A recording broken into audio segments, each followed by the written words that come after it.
Hey guys, welcome back to my channel. So it's New Year's Eve. So what are y'all gonna do today? It's about 7 o'clock in the morning. I got to go to work today, and then I'm gonna come hang out with the family and just relax and reflect on the 2025 year. So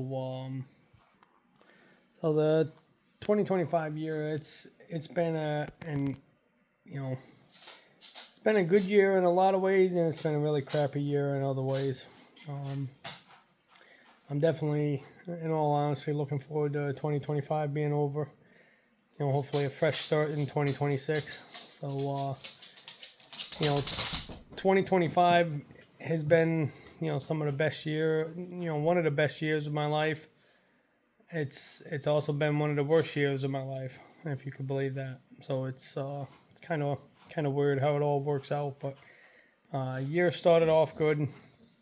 I had a good time with the family on New Year's Day a year ago, and got to go to Connecticut. It was under sad circumstances. I had to go to Connecticut in the beginning of January for a funeral, but I got to see my buddy Jeff, my buddy Greg. You know, my buddy Russ was there. My son was with me.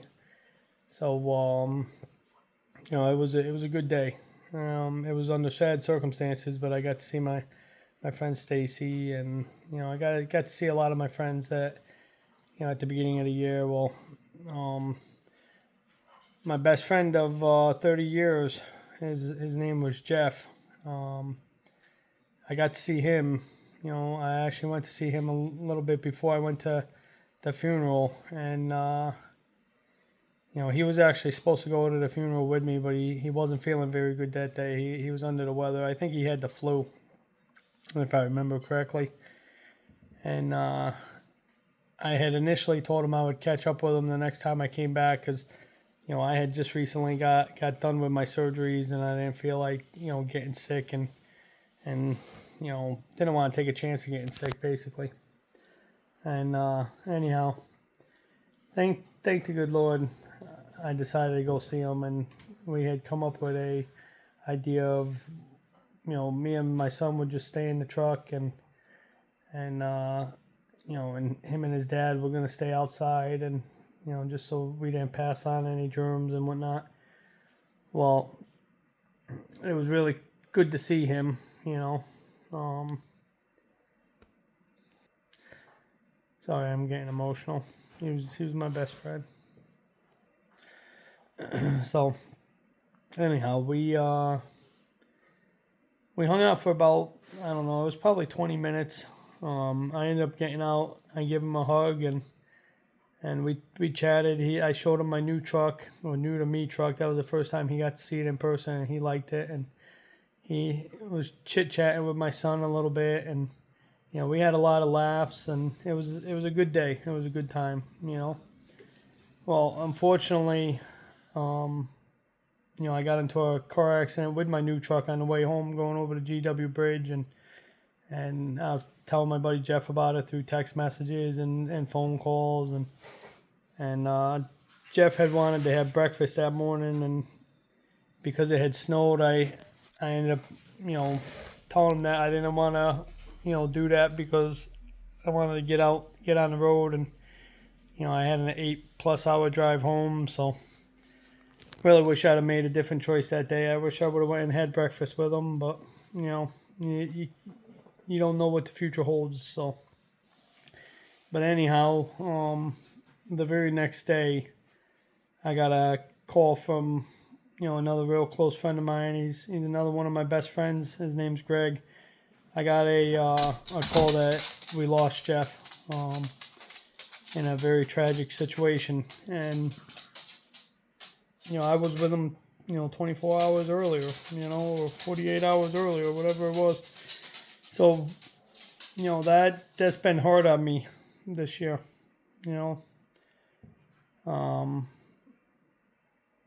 It was very tragic, the way that it happened, and it was very unexpected, and but anyhow, I hope he rests in peace because he's a good dude and he's very missed, by me, his family, all his friends.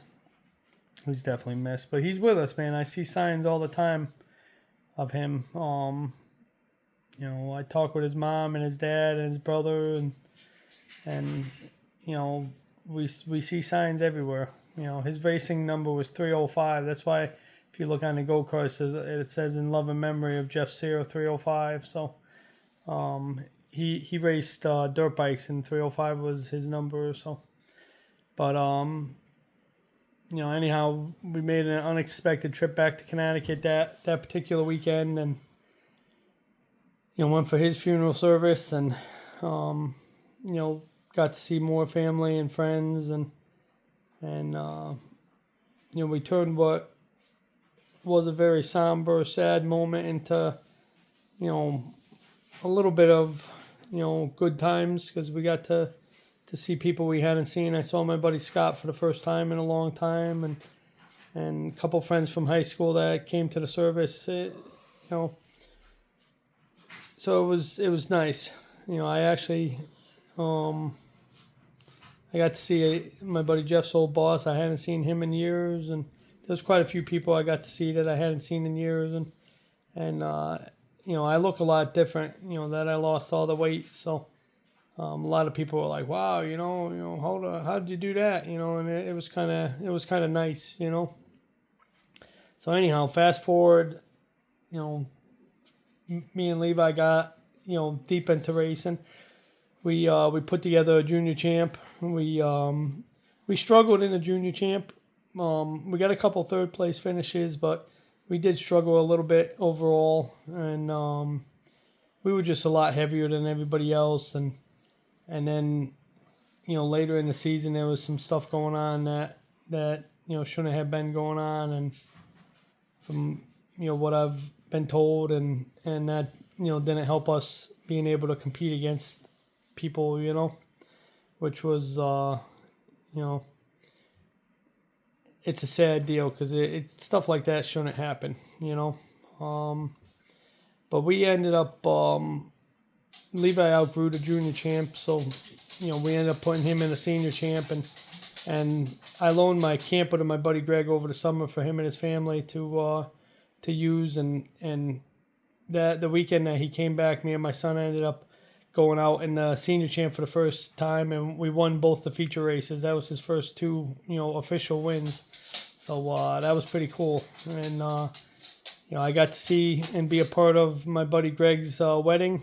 He got married, and he asked me to attend, and that was a very special moment. I really, I get along really good with his wife and his two children, and my buddy Greg's been one of my best friends for 30 years, and just like Jeff, and so that was really awesome. I was very honored to be a part of that, special moment in their lives. So that was pretty cool.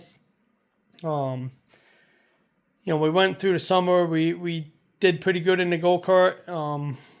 We won quite a few races. I think we ended up with 6 or 7 wins at the season's end, and we got ourselves a sponsor, Stubbs Construction. Thank you very much for being a part of our race team. Made some racing T-shirts, and I lost a lot of weight. I was able to get back into the go-kart and compete in a couple races, which was really awesome. And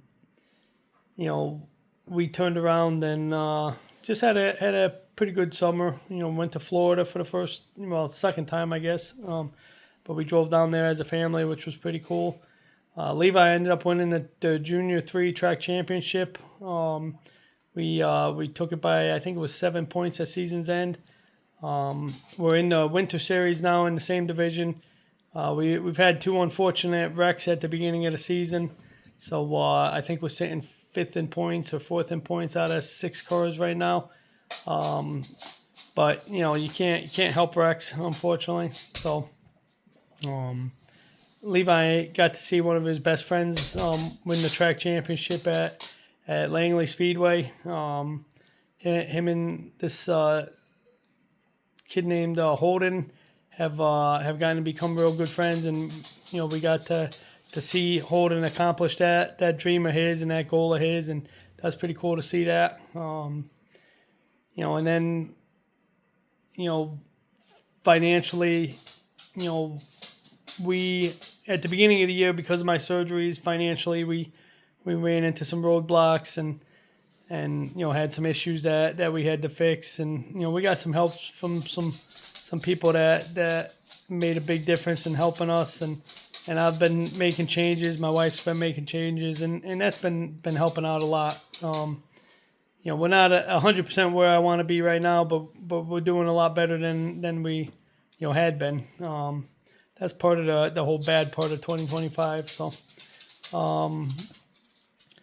but and then the NASCAR community, we lost Greg Biffle just recently. Denny Hamlin's father passed away, I guess, in a house fire. So there's been a lot of bad moments in 2025, and but there's been a lot of good moments too. So that's why, and like I say, I feel the best I've felt in years. Losing all that weight, able to do stuff, with both of my kids. I'm super excited. My daughters, we're going to look at a college together, and she's looking at going into college, and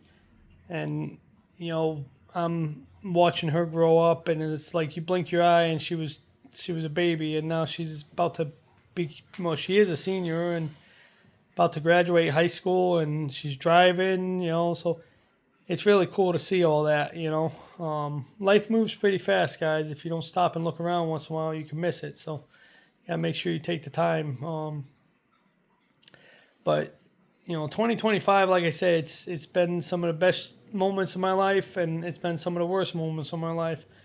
So I'm excited to see this year come to a close the chapter on 2025 and see what 2026 brings. I really hope it brings happiness, health for me, my family, everybody around me. All of you. I'd like to see my YouTube channel grow. I want to find a side hustle so that I don't have to struggle to make ends meet, and I'd like to do something that I enjoy doing to make money. Some kind of a side hustle. I'm starting an eBay selling store, and I'd love to figure out how to do like internet, like an internet store, like a Shopify. I don't have any idea how to do that stuff, but I'd love to learn how to do something like that and find a niche that people would like. So anyhow, guys, I hope you all's 2025 was a good year.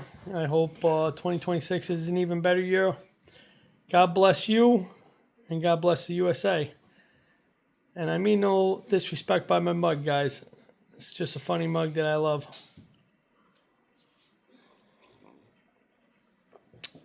God bless you all. Y'all take care, and hit that like and subscribe if you haven't.